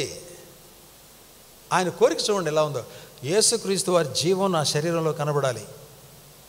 అందుకని యేసుక్రీస్తు వారి శ్రమల్లో నేను పాలు పొందాలి. ఇంకొంచెం కిందకు వద్దాం. ఏమని చెప్తున్నాడు అక్కడ? ఏలయనగా 11వ వచనం, యేసు యొక్క జీవము కూడా మా మధ్య శరీరములందు ప్రత్యక్షపరచబడినట్లు సజీవులమైన మేము ఎల్లప్పుడూ యేసు నిమిత్తము మరణమునకు అప్పగింపబడుచున్నాము. దేవుడు కావాలని ఒక నొప్పి పెట్టాడు. ఒక కీలు నొప్పో, భుజం నొప్పో, నడువు నొప్పో ఏదో పెట్టాడు. పెట్టకూడదా? తీసేయి గోల. సైతానికి తెలుసు మనం అసలు ప్రార్థన మర్చిపోయి దేనికి గోల చేస్తాం వాడికి తెలుసు. అందుకని ఒక నొప్పి తీసుకొచ్చి పడేస్తాడు ఇంట్లో. ఇక అది పోయే వరకు గోల. బ్రదర్ మా కోసం ప్రార్థన చేయండి, సిస్టర్ మా కోసం ప్రార్థన చేయండి, మీరు నిజంగా ప్రార్థన చేయట్లేదు, బ్రదర్ మా కోసం ప్రార్థన చేయట్లేదు, సంఘంలో మా పేరుని పెట్టలేదు. ఎందుకురా నాయన ఈ గోలంతా? అదేనా సిలువ అంటే? అదేనా పునరుద్ధానం అంటే? Look at this man. ఏమంటున్నాడు ఆయన? ఏమంటున్నాడు? ఏలయనగా యేసు యొక్క జీవము కూడా మర్త్య శరీరం అంటే రేపు కాకపోతే ఎల్లుండి చనిపోయే శరీరంలో ప్రత్యక్షపరచబడాలంటే సజీవులమైన మేము ప్రతిరోజు యేసు నిమిత్తము మరణానికి అప్పగించబడాలి. అసలు మన ఇమాజినేషన్లో కూడా వస్తాయి అవి. ఒక ఇబ్బంది, ఒక కష్టం, ఒక క్రిటిసిజం, ఒక విమర్శ, ఒక పొడుపు మాటలు వస్తున్నప్పుడు అర్థం చేసుకోండి, something is going to happen. మొట్టమొదటి రోజున నేను మీతో మాట్లాడినప్పుడు గ్రీసు దేశస్తులు యేసు ప్రభు దగ్గర చూడడానికి వచ్చారు. ఫిలిప్ దగ్గరికి వస్తే ఫిలిప్ ఏమన్నాడు? అందరి దగ్గరికి వెళ్ళి, బ్రదర్ ఇలా మనుషులు వచ్చారు, మరి ఆయనకి సెక్యూరిటీ ప్రాబ్లం ఉంది, మనం వెళ్ళాలా లేదా అని అంటే మొత్తానికి పోయి చెప్పారు. చెప్పిన తర్వాత రమ్మను, ఎంతమంది వచ్చారు, ఎవరు వచ్చారు, ఎన్ని రోజులు ఉంటారు, ఇది అడగలేదు ఆయన. గ్రీకు వాళ్ళ రావడంలో క్రొత్త నిబంధనని దేవుడు రిమైండ్ చేస్తున్నాడనే సంగతి ఆయనకి స్ఫురించింది. అందుకని అన్నాడు, మనుష్య కుమారుడు మహిమ పొందవలసిన గడియ వచ్చింది. ఎలా కనెక్ట్ చేశాడు చూడండి. మన జీవితాల్లో కొన్ని ఇన్సిడెంట్లు జరిగేటప్పుడు దేవుడు పెట్టినటువంటి సందర్భాలు గుర్తుకొస్తాయా? ఇవాళ మార్నింగ్ నేను ప్రార్థన చేసుకునే సమయంలో 24 సంవత్సరాల క్రితం జరిగిన ఒక సంఘటన గుర్తొచ్చింది నాకు. ఎందుకు జరిగిందని కొంతకాలం ఆలోచన చేసి వదిలేశాను దాన్ని. ఈ వాక్యపు వెలుగులో నా మైండ్ అంతా ఈ వాక్యంతో నిండుంది కాబట్టి ఈ వాక్యపు వెలుగులో చాలా ఈజీగా దొరికింది సమాధానం. నాకు ఎంతో సంతోషించాను, ప్రభుకి వందనాలు చెల్లించాను ఇవాళ పొద్దున. ప్రభువా, 24 సంవత్సరాలు పట్టిందా ఇది నాకు అర్థం కావడానికి? బట్ థ్యాంక్ యూ, నాకు ఇప్పటికైనా అర్థమైంది. Thank you so much. నాకు ఎంతో కాన్ఫిడెన్స్ వచ్చింది, ఎంతో సంతోషం కలిగింది, ఎంతో తృప్తి కలిగింది, ఎంతో బలం కలిగింది. ప్రియ సహోదరులారా, ఏది ఎప్పుడు చెప్పాలో దేవుడు చెబుతాడు, చెప్పనివ్వండి. మనం చేసే పనులు మనం చేస్తే దేవుడు మాత్రమే చేసే పనులు దేవుడు చేస్తాడు. అతను అంటున్నాడు, కావున 12వ వచనం, మాలో మరణమును మీలో జీవమును కార్యసాధక మొగుచున్నవి. అదే కదా పరిచర్య అంటే, అదే కదా సాక్ష్యం అంటే. మాలో మరణం కాని చోటు చేసుకోకపోతే నేను వాక్యం చెప్పే వాళ్ళ జీవితాల్లో జీవం ఎప్పటికీ రాదంటే రాదు. సేవకులు చనిపోవాలి, సంఘ పెద్దలు చనిపోవాలి, ప్రసంగికులు చనిపోవాలి, పుస్తకాలు రాసేవాళ్ళు చనిపోవాలి. ఫిజికల్గా కాదు, శరీర సంబంధంగా కాదు, మానసికంగా చనిపోగలగాలి. లోక సంబంధమైన ఆలోచనల రీత్యా చనిపోగలగాలి. నేను చనిపోతున్నాను అని మీలో ఎంతమంది సాక్ష్యం చెప్పగలుగుతారు? మీకు అసలు సాక్ష్యం చెప్పే అలవాటు ఉందో లేదో నాకైతే తెలీదు. మీ దీనిలో మీ ఆరాధన క్రమంలో కొంచెం టైం అడ్జస్ట్ చేసుకొని కొంచెం సాక్ష్యాలకు కూడా టైం పెట్టండి. సాక్ష్యం అంటే ఏంటి? నాకు 20 రోజులు జ్వరం ఉంది, మీరందరూ ప్రార్థన చేశారు, జ్వరం పోయింది, థ్యాంక్ యూ, అది కాదు సాక్ష్యం. అట్లాంటి అసలు వద్దు.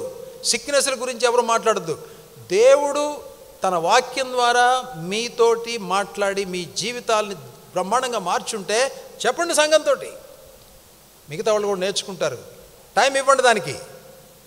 Provide for testimonies. మిగతావి కట్ చేసి దానికి కొంత టైం ఇమ్మని నేను సజెస్ట్ చేస్తాను, మీ ఇష్టం. ఆ తర్వాత ఇప్పుడు అంటున్నాడు, యేసు యొక్క జీవం కూడా మా మర్త్య శరీరంలో ప్రత్యక్షం కావాలి అన్నాడు. కాబట్టి ఇంత పని చేస్తే మేము కష్టపడుతుంటే, నలిగిపోతుంటే, ఎవరి మధ్యలో అయితే పని చేస్తున్నామో వాడు మారు మనసు పొందుతున్నారు, యేసుప్రభుని అర్థం చేసుకుంటున్నారు, పరిశుద్ధాత్మ పనిని అర్థం చేసుకుంటున్నారు, తండ్రి యొక్క ప్రణాళికను అర్థం చేసుకుంటున్నారు, లేఖనాల్ని అర్థం చేసుకోగలుగుతున్నారు, జీవంలోకి రాగలుగుతున్నారు, దేవుని కొరకు వాడబడగలుగుతున్నారు. ఒక్క మనిషి ఎంత విలువ చెల్లించాడో ఆలోచించేయండి. Now the turn is yours. నీ టర్న్ వచ్చింది. Will you pay? గవర్నమెంట్ రోడ్లు వేసింది, బ్రహ్మాండమైన రోడ్లు వేసింది. మధ్యలో ఏముంటాయి? టోల్ గేట్ ఉంటుంది. టోల్ గేట్లో డబ్బు కడితేనే అవతల పోనిస్తాడు. మన లైఫ్ కూడా అంతే. క్రిస్టియన్ లైఫ్లో టోల్ గేట్స్ చాలా ఉంటాయి. ఒక టోల్ గేట్ కడితే, డబ్బు కడితే ముందుకెళ్తాం. అక్కడ మళ్ళీ ఇంకో టోల్ గేట్ వస్తుంది, అక్కడ మళ్ళీ డబ్బులు కట్టాలి, విలువ చెల్లించాలి. విలువ చెల్లించే కొద్దీ మార్గం సరళమవుతుంది. అర్థమైందా? ఆలోచించేయండి. ఎంత చక్కగా పౌలు గారు ఈ మాటలు రాశాడో ఆలోచించేయండి.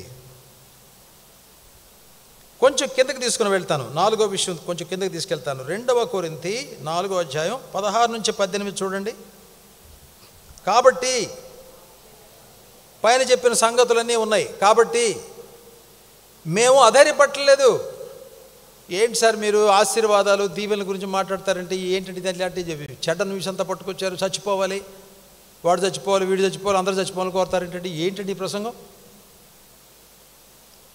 ఆయన అంటున్నాడు, నేను అధైర్యపట్టలేదు. ఎందుకని? మా బాహ్య పురుషుడు కృషించుచున్నను. భోజనం లేదు, రెస్ట్ లేదు, నిద్ర లేదు, విశ్రాంతి లేదు, చేర్చుకునేవాడు లేడు, ఆదరించేవాడు లేడు, ఒక్కళ్ళే ప్రయాణాలు చేశారు. అలాంటప్పుడు కృషించుచున్నను ఆంతర్య పురుషుడు దినదినము నూతన పరచబడుచున్నాడు. అంటే అర్థం ఏంటి?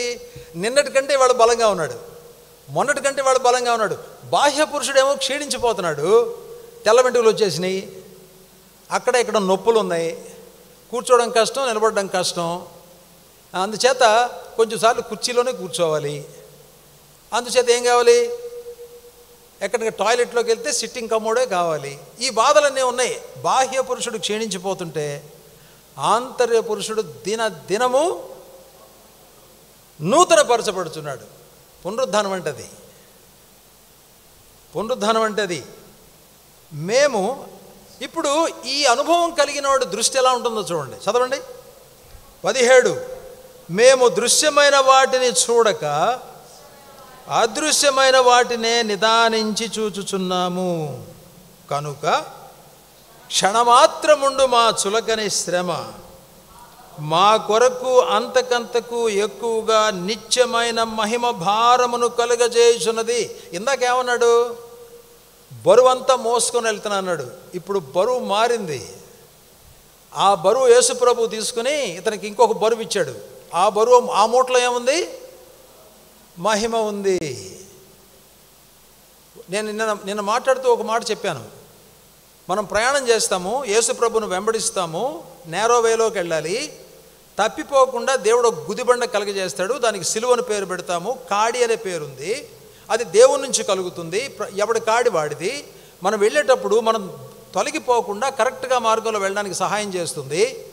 కొంతకాలం కష్టపడిన తర్వాత దేవుడు మహిమను రిలీజ్ చేస్తాడు. మహిమను చూడగానే కాడి వల్ల కలిగిన నొప్పి అంతా మర్చిపోతాం. ఒక ఆవిడ పిల్లవాడిని కంటుంది, కనడానికి 2 రోజులు ఆలస్యమైంది. అది ఇచ్చారు, ఇది ఇచ్చారు, ఆ ఇంజక్షన్ ఇచ్చారు, ఈ ఇంజక్షన్ ఇచ్చారు, ఎంతసేపటికి డెలివరీ అవటల్లా. చివరికి డెలివరీ అయింది. అందరికి నొప్పి చూస్తున్నారు, తల్లకిందలైపోతుంది ఆమె.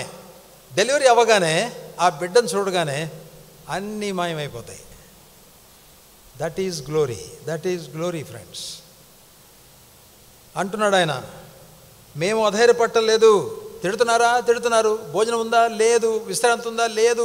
బట్టలు ఉన్నాయా? లేవు. మరి ఏం చేస్తారు మీతో అంటున్నాడు. అధైర్యపడం. మా బాహ్య పురుషుడు క్షీణించిపోతున్నాడు, ఆంతర్య పురుషుడు దినదినము నూతన పరచబడుచున్నాడు. ఎందుకు జరిగింది ఏంటంటే, మేము దృశ్యమైన వాటిని చూడం. మాకు ఎవడు బట్టలు ఇస్తాడా, ఎవడు డబ్బులు ఇస్తాడా, ఎవడు మమ్మల్ని ఆదరిస్తాడా, ఎవడు మాకు స్వీట్లు ఇస్తాడా, ఎవడు మాకు బిస్కెట్లు ఇస్తాడా, దీనికోసం చూడం. దృశ్యమైన వాటిని చూడము. దృశ్యమైన వాటిని చూడకపోతే ఏం చేస్తావు మరి నువ్వు? అదృశ్యమైన వాటిని నిదానించి చూచుచున్నాము. ఎలాంటి మనుషులండి వీళ్ళు? అదృశ్యమైన వాటినే నిదానించి చూచుచున్నాము. దాని పేరే అదృశ్యం. అదృశ్యం అంటే అర్థం ఏంటి? కనబడంది అని. కనబడని దాన్ని నిదానంగా చూస్తే కనబడుతుందా? ఒక స్టేజ్కి వచ్చిన తర్వాత ఎవ్వడికి కనబడని విషయాలు నీ ఒక్కడికే కనబడతాయి, నీ ఒక్కదానికే కనబడతాయి. తొందరగా రా, ఆ స్టేజ్లోకి వచ్చేసాయి. ఆ స్టేజ్లోకి రావాలి. అదృశ్యమైన వాటిని నిదానం చూసేవాళ్ళు చాలామంది కనపడతారు బైబిల్లో. ఎవరి పేరుని చెప్తారా మీరు? అదృశ్యమైన వాటిని చూసిన వాళ్ళ పేర్లు చాలామంది పేర్లు ఉన్నాయి. అబ్రహాము, యోసేపు, తర్వాత మోషే, హానోకు, దావీదు, ఇలా చెప్పుకుంటూ పోతే చాలామంది ఉన్నారు. వాళ్ళకి దేవుడు చూపించాడు. అదృశ్యమైన వాటిని చూచి దృశ్యమైన వాటిని చూడడానికి నిరాకరించి ఎంతో తృప్తితోటి దేవుని సన్నిధిలో ఫలభరితమైన జీవితాలు జీవించి తమ తనువులు చాలించారు. అది విశ్వాసం అంటే. అంతేగాని నేనేదో ఒక రోజున యేసు ప్రభు పేరట చెయ్యెత్తా, ఆ తర్వాత 2 రోజులకో లేదా 2 నెలలకో బాప్తిసం తీసుకున్నా, అక్కడి నుంచి ఇక నేను ఇక పరలోకమే పరలోకం అనుకుంటే పొరపాటు. You are floating in a lie, you are floating in an imaginary world. Paul గారు అంటున్నాడు, అదృశ్యమైన వాటిని చూచే కృప ఇచ్చాడు దేవుడు. ఒక టోల్ గేట్ దాటిన తర్వాత అదృశ్యమైనవి కనబడతాయి. ఒక 5-6 టోల్ గేట్లలో డబ్బులు కట్టుకుంటూ వెళ్ళావు, పెనాల్టీలు కట్టుకుంటూ వెళ్ళావు, డబ్బులు చెల్లించుకుంటూ దేవుడు ఏమి చెల్లించమంటే చెల్లించావు. ఒక టోల్ గేట్ దాటిన తర్వాత అదృశ్యమైనవి కనబడుతున్నాయి. అబ్బా అన్నావు. పక్కనోడు అడిగాడు, ఏంటి అబ్బా అన్నావంటే, అది చూడు అంటే, నాకేం కనపడలేదే. ఎలీషా దగ్గర ఒక సేవకుడు ఉండేవాడు. ఒక రోజున రాజుగారు సైన్యాన్ని పంపాడు. వాడిని పట్టురండి, ఆ కొండ మీద ఉన్నవాడు ఎలీషా, వాడి పేరు. పట్టురండి అంటే ఒక 50 మంది నుంచి పంపించాడు. ఆ సేవకుడు పైనుంచి ఇలా చూసి, సార్ కొంపలు అంటుకున్నాయి సార్ అంటే, ఏమైందిరా? మనుషులు వస్తున్నారు సార్ పట్టుకోవడానికి అన్నాడు. Don't get worried. వరీ కాదు, మన పక్షమున ఉన్నవాడు వాళ్ళ పక్షమున ఉన్న వాళ్ళకంటే ఎక్కువ మంది ఉన్నారు. ఏంటి సార్ మీరు మాట్లాడేది, నాకేం కనపట్లేదే అంటే అన్నాడు, ప్రభా వీడు కళ్ళు తెరువుకొస్తా అన్నాడు. కళ్ళు తెరిస్తే ఏం కనపడ్డాయి? అగ్ని రథాలు, గుర్రాలు కనపడ్డాయి. అదృశ్యమైన వాటిని నిదానించి చూసే వాళ్ళకి కాన్ఫిడెన్స్ ఎక్కువ లెవెల్లో ఉంటుంది. కాన్ఫిడెన్స్ తక్కువగా ఉందంటే నీకు దృశ్యమైనవే కనపడుతున్నాయి కానీ అదృశ్యమైనవి కనపడలేదని అర్థం. అది ఊరికనే ఒక 5 నిమిషాలు మాట్లాడితే మనుషులతోటి వాళ్ళు ఏ కండిషన్లో ఉన్నారో ఈజీగా అర్థమైపోతుంది. వాళ్ళు ఏం చదువుతున్నారు, బైబిల్ చదువుకుంటున్నారా లేదా, నిజంగా ప్రార్థన చేస్తున్నారా లేదా, దేవునితో ఎంత పరిచయం ఉంది, ఇవన్నీ తెలిసిపోతాయి. ఒక్క 10 నిమిషాలు మాట్లాడితే చాలు తెలిసిపోతుంది. పౌలు గారు ఎంత బాగా చెప్తున్నాడో, చివరికి మహిమను నిదానించి చూసేటప్పటికి ఏమైంది తెలుసా, సైతాన్ని డిసప్పాయింట్మెంట్ వచ్చేసింది. ఎందుకు వచ్చిందంటే సైతానికి డిసప్పాయింట్మెంట్ చూడండి ఏం రాశాడు, క్షణమాత్రముండు మా చులకని శ్రమ అన్నాడు. ఓరిని నేను కష్టపడి ప్లాన్ వేసి మనుషులు పోగేసి వీడిని తిట్టడానికి కొట్టడానికి తీసుకొచ్చి వీడిని కుంగదిద్దామని నేను ట్రై చేస్తే వీడేమంటున్నాడు దాన్ని చూసి, క్షణమాత్రం ఉండే చులకని శ్రమ. మహిమను చూసినోడికి నిత్యత్వంలో నుంచి మాట్లాడతాడు. మహిమ నిత్యత్వానికి సంబంధించింది. అయితే మనకు మాత్రమే ఫెసిలిటీ ఉంది నిత్యత్వానికి సంబంధించిన దాన్ని ఈ లోకంలో కూడా అనుభవించడానికి దేవుడు మనకిచ్చిన ప్రొవిజన్. అది ఒక బిలీవర్ అంటే అది. ఆ ప్రొవిజన్ ఉండబట్టి అదృశ్యమైన వాటిని చూచి శ్రమను చూసి ఎంతకాలం ఉంటుందిలే, కాసేపు క్షణమాత్రం ఉండు చులకని శ్రమ అని పేరు పెట్టాడు దానికి. పైన ఉన్నాడు తరం పడుతున్నాం, కొట్టబడుతున్నాం, తిట్టబడుతున్నాం, అపాయంలో ఉన్నాం, ఇవన్నీ చెప్పి ఇక్కడికి వచ్చినప్పటికీ క్షణమాత్రం ఉండు చులకని శ్రమ అన్నాడు. సహోదరులరా, పౌలు గారు కష్టం ఎంత ఫలంలోకి వచ్చిందో గమనించండి. కష్టపడకుండా, వెల చెల్లించకుండా ఆశీర్వాదాలు పొరపాటున కూడా రావు. మీరెవరన్నా నాతో వాదించాలనుకుంటే వాదించండి. కష్టపడకుండా, శ్రమ పడకుండా, విధేయత చూపించకుండా, దేవుని కండిషన్స్ నెరవేర్చకుండా ఎట్టి పరిస్థితుల్లో ఆశీర్వాదం రాదు. ఎంత పెద్దోడు చేయి పెట్టి ప్రార్థన చేసినా రాదు. చేతులు పెట్టి ప్రార్థనలు చెయ్యొద్దు, మంచి పద్ధతి కాదు. మన సంఘాల్లో బాప్తిస్మాలు అయిపోయిన తర్వాత చేతులు పెడతారు. నిన్న అడిగా మా తమ్ముడిని, ఇక్కడ చేతులు పెడతారా అని అడిగితే లేదన్నాడు. చాలా సంతోషమైంది నాకు.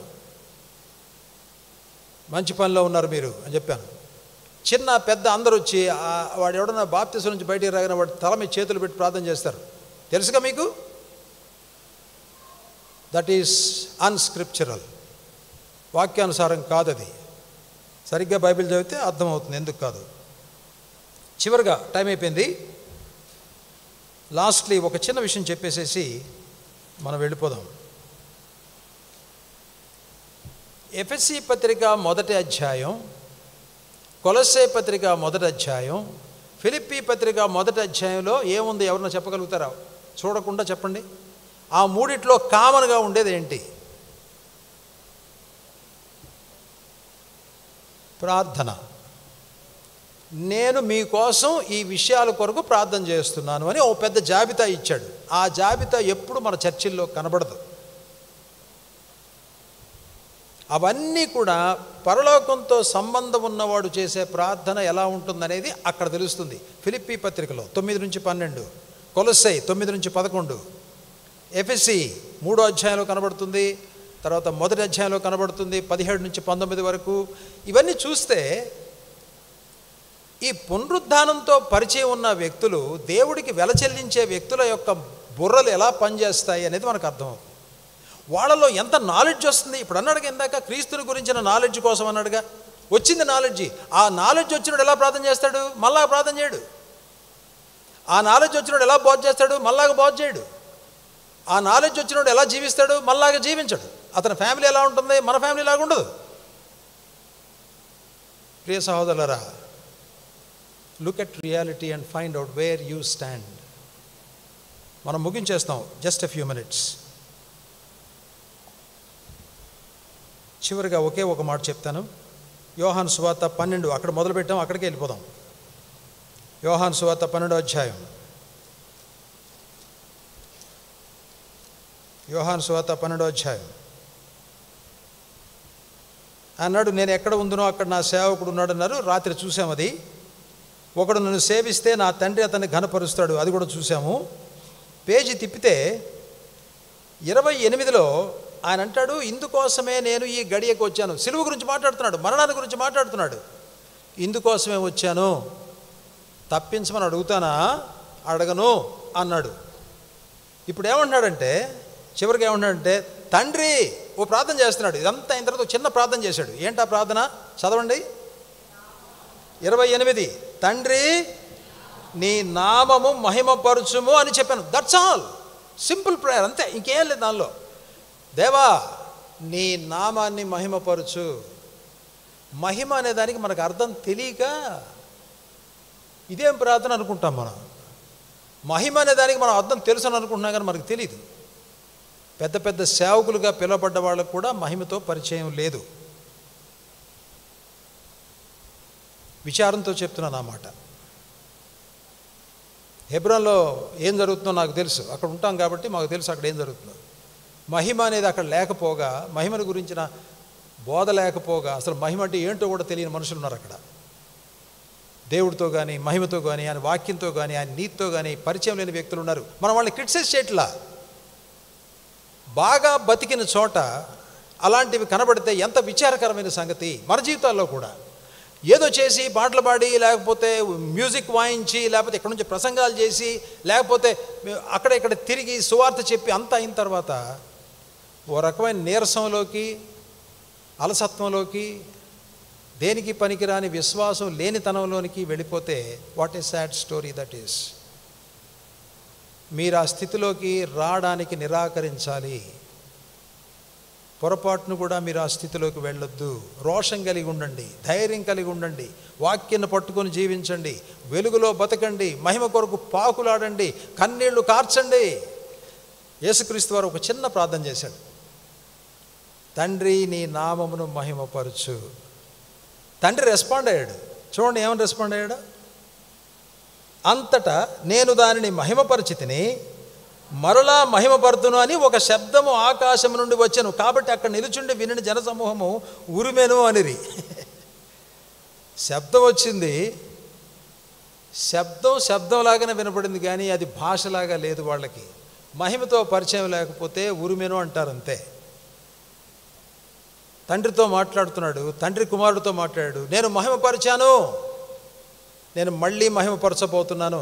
దేవుడు తన ప్రోగ్రామ్ని తన కుమారుడికి ఎంత అందంగా చెప్తున్నాడో గమనించండి. పెద్దలైన వాళ్ళకి ఎంత అందంగా బయలుపరుస్తుందో గమనించండి. బయట వాళ్ళకి ఉరుము, వినేవాడికి స్వరము. నీకు ఉరుములు వినబడుతున్నాయా, స్వరం వినబడుతుందా? ఆలోచన చేసుకోండి. మాట్లాడే ప్రభు, నడిపించే ప్రభు, ఆదరించే ప్రభు మనకున్నాడు. ఆ ప్రభు అంటున్నాడు, గోధుమ గింజలు భూమిలో పడి చచ్చిపోవాలి, నా కుమారుడు చనిపోయి మహిమగల జీవితాన్ని ఎల్లోకి వెళ్ళాడు, మిమ్మల్ని కూడా అలాంటి జీవితంలోకి తీసుకెళ్ళడానికి ఆయన పిలుస్తున్నాడు. నా కుమారుని వెంబడించండి, ఈయన నా ప్రియ కుమారుడు, ఆయన స్వరం వినండి, ఆయన వైపు చూడండి, ఆయన చెప్పింది చేయండి అని పరలోకంలోంచి ఆ శబ్దం వస్తూ ఉంది. పౌలు లాంటి వాళ్ళు గుర్తుపట్టారు. ఎక్కడైనా మహిమ తప్పిపోతుందేమో అనుకుని శ్రమలు తప్పిపోకుండా కాపాడుకున్నారు. మహిమ తప్పిపోతుందేమో అని భయపడి, శ్రమలు తప్పిపోతాయేమో అని భయపడి, శ్రమలు తప్పిపోకుండా వాటిలోకి ప్రయాణం చేశారు. ఒకసారి ఆయన పట్టుకుని అపోస్తలుల కార్యాలు 21వ అధ్యాయంలో, ఏమంటే మీరు కానీ ఇక్కడ నుంచి యెరూషలేం వెళ్తే పరిశుద్ధాత్మ ఏమని చెప్తున్నాడంటే, మిమ్మల్ని ఇలా బంధిస్తారు, అలా బంధిస్తారు, జైల్లో పెడతారని చెప్తున్నాడండి పరిశుద్ధాత్మ దేవుడు అన్నాడు. మనమైతే ఏం చేస్తాం? Praise the lord. యెరూషలేం ఇటుపక్క ఉంటే ఇటుపక్క ఉండే బస్సు ఎక్కి హైదరాబాద్ వెళ్ళిపోతాం అంతే. పౌలు అన్నాడు, ఏడ్చి నా గుండెలు బద్దలు చేస్తారు ఎందుకు? Stop crying. ఎందుకు ఏడుస్తున్నారు ఊరికే? నన్ను పోనివ్వండి, నేను వెళ్తున్నాను, చచ్చిపోవడానికి కూడా రెడీ అయి వెళ్ళిపోతున్నాను. That is the man who is willing to die. పునరుద్ధానం ఎవరికి అర్థమవుతుంది? మహిమ ఎవరికి అర్థమవుతుంది? దేవుడు ఎవరిని వాడుకుంటాడు? దేవుడు ఎవరి ద్వారా తన పనులు చేయిస్తాడు? దేశాలు మారాలంటే ఎలాంటి వాళ్ళు కావాలి? నాకు చివరి కోరిక ఏంటంటే, మీలో ఉండే యవ్వనస్తులు 40 years and below, 45 years and below, మీకు I'm giving you this challenge. మీరు రేపటి నుండి ఈ విషయం గురించి మీరు కలుసుకుంటారో, పెద్దలతో కలుస్తారో, ఏదో ఒకటి చేసి మీరు ఆ పనిలోకి రావాలి. I want to be this. I want to be a blessing for Kavali. I want to be a blessing for Nellore. I want to be a blessing for this region. దేవుడు పౌల్ని ఆ ప్రాంతంలో వాడుకుంటే, ఇక్కడ నన్ను వాడుకోవడానికి ఇష్టపడుతున్నాను. I'm ready for anything, any sacrifice. ఉద్యోగాలు మార్చుకోవాల్సిన వాళ్ళు ఉద్యోగాలు మార్చుకోవాలి, ప్రొఫెషన్స్ మార్చుకునే వాళ్ళు ప్రొఫెషన్స్ మార్చుకోవాలి, బిజినెస్లు మార్చుకునే వాళ్ళు మార్చుకోగలగాలి. If you don't want to change, don't expect a blessing. దేవుడు మార్చినప్పుడు మారుస్తూ వెళ్ళు. దినదినము నూతన పరిచే జీవితంలోకి వెళితే ఒకనాటికి గోధుమ గింజ విపరీతంగా ఫలిస్తుంది. ఇక్కడుండే గోధుమ గింజలు అలా ఫలించాలని కోరుకుంటూ, ప్రేమతో మీకు ఒక హెచ్చరిక చేస్తూ ప్రభునామములో ముగిస్తున్నాను.